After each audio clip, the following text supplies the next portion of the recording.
Corvette is back in its enclosure at home. I am planning on driving it a little bit more this year.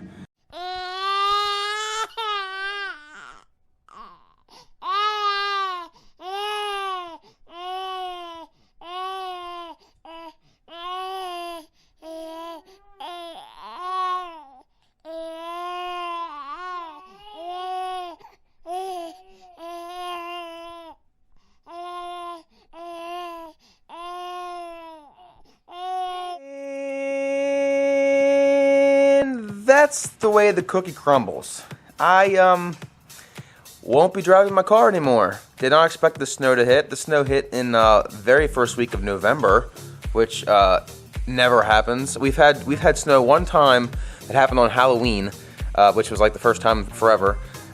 So regardless of what I just said in the previous clip, I will not be driving my car anymore this year because they have put cinders down. As you can see, the snow has since melted, because this was about 3 weeks ago that it snowed, and this is the first I've been able to get over here and make a video on this, but because of that, we now have to say goodbye to Katie. By the way, the car's name is Katie. I don't think I've ever put that in the video. I may have, I'm not sure, but the car's name is Katie. Her license plate used to be 91 Katie, but then I got classic tags, and now, as you can see, it has a normal number, C33650. So we got to say goodbye to the car. I have not started the car in, wow, it's probably been, well, it was the day that I took the car to work, about 3 weeks ago, because it was like a day or two before it snowed. So we're going to do a legit cold start. Hopefully it starts. I know a lot of times when the car sits in the cold for a while, the battery seems to die, but the battery is only a year old. And I no longer turn on the dimmer switch by accident when I get out to drain the battery, so hopefully it starts, but if it don't, we'll have to back it out and jump it with my Jetta. So let's get this bad girl out of here, and let's see how good she sounds.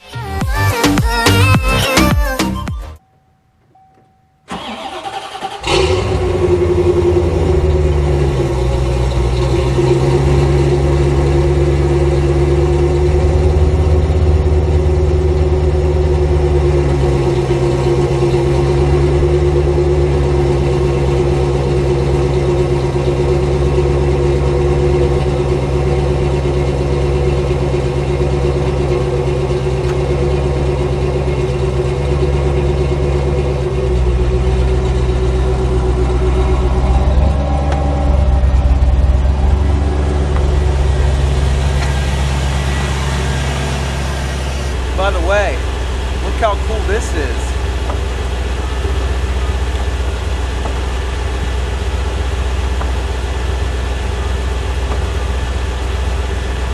Oh yeah, got that fixed up.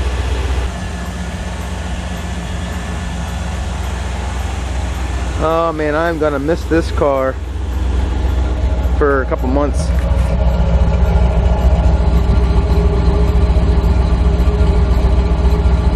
Oh gosh, I'm gonna miss that sound too.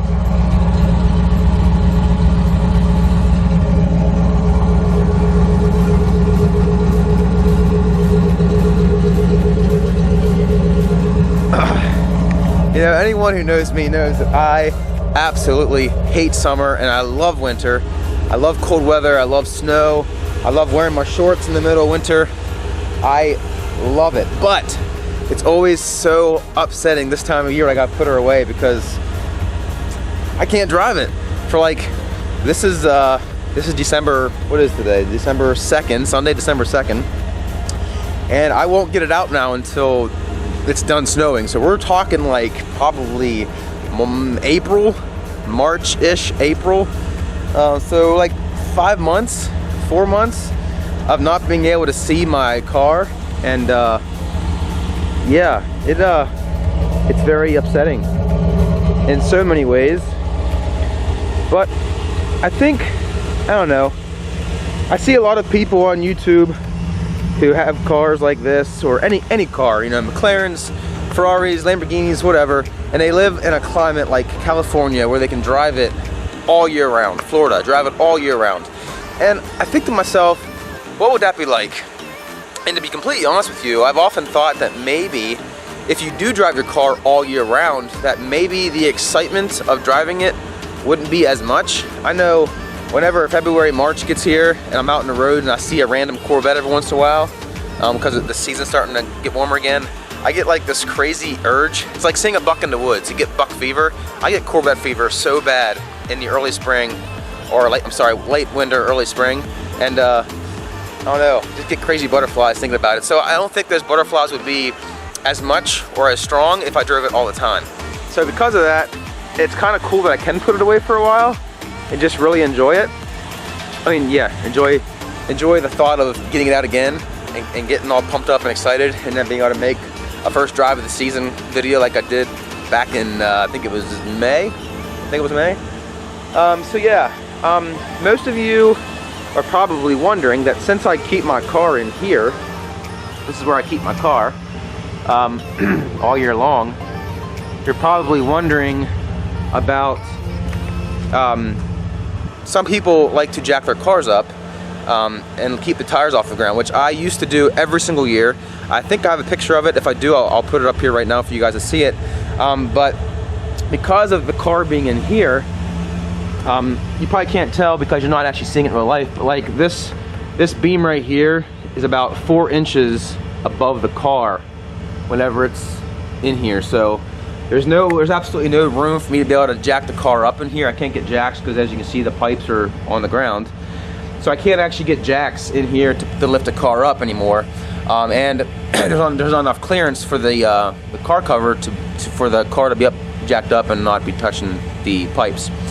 So what I'm actually going to start doing next year, I just thought about it the other night when I was laying in bed, is since I do have my old tire and wheels out in the shed, which you guys saw in a previous video, I'm going to start putting them on to store it in the winter time, because those tires are completely shot and I'm never going to use the wheels again.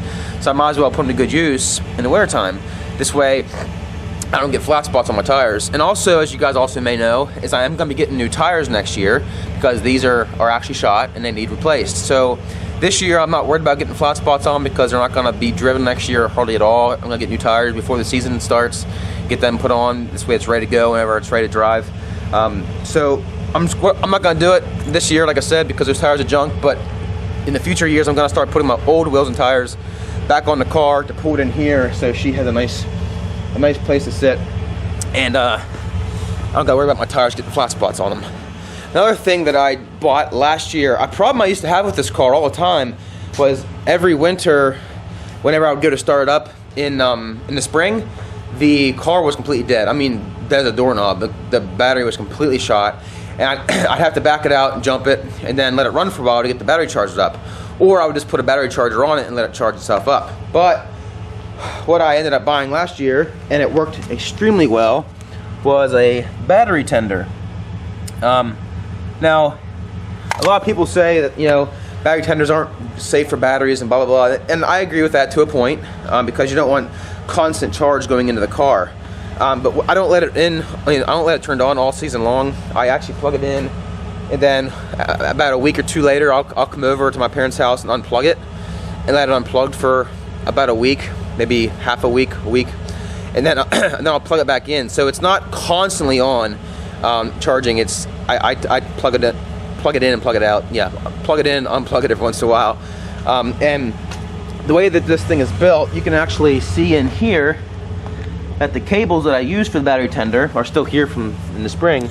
I just have them come through the material here, and this is what I just plug these into the positive and negative, which I'll show you here in a couple minutes, and that's what keeps the battery nice and charged throughout the winter.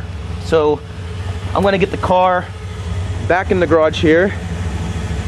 Oh yeah, sorry guys, this is an emotional day. It's really killing me on the inside. Yeah, this sucks. So let's get the car into the garage, and then I will show you guys about putting the cables on and how to get the battery tender turned on. And we're going to say goodbye to her for the last time this season.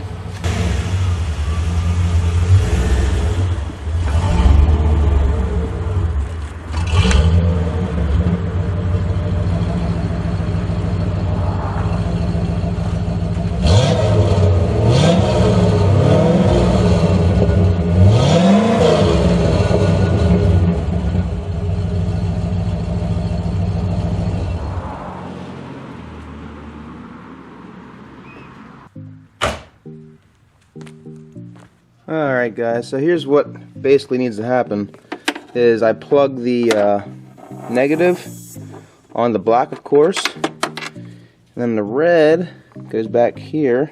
It's hard to do with the camera sitting here. Basically,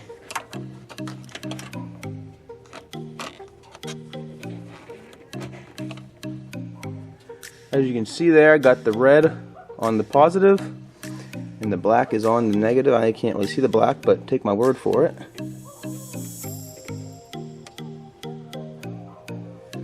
So the black's on the negative, red's back there on the positive, and now all we gotta do now is lay the hood down and we can plug the battery tender in.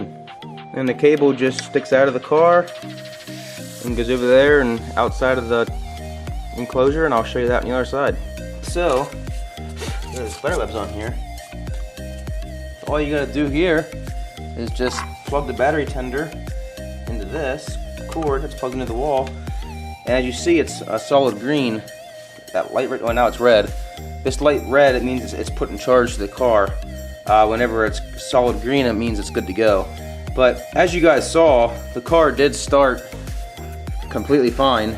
Since the car started completely fine, I'm not going to let the battery charger plugged in right now. I'm going to actually unplug it and wait until it's been cold for a little while, and then I'll plug it in. So as you can see, I'm just going to unplug this and let it unplug for a while. But all we got to do whenever it starts getting cold is just plug that back in, and that will start charging the battery up slowly. Battery tender, it just tends to the battery, which is what the name says. So now comes the absolute worst part of this entire video, and that is closing the cover on this thing for the last time. And I guess you guys are gonna be here to see that part with me, because it's part of the video.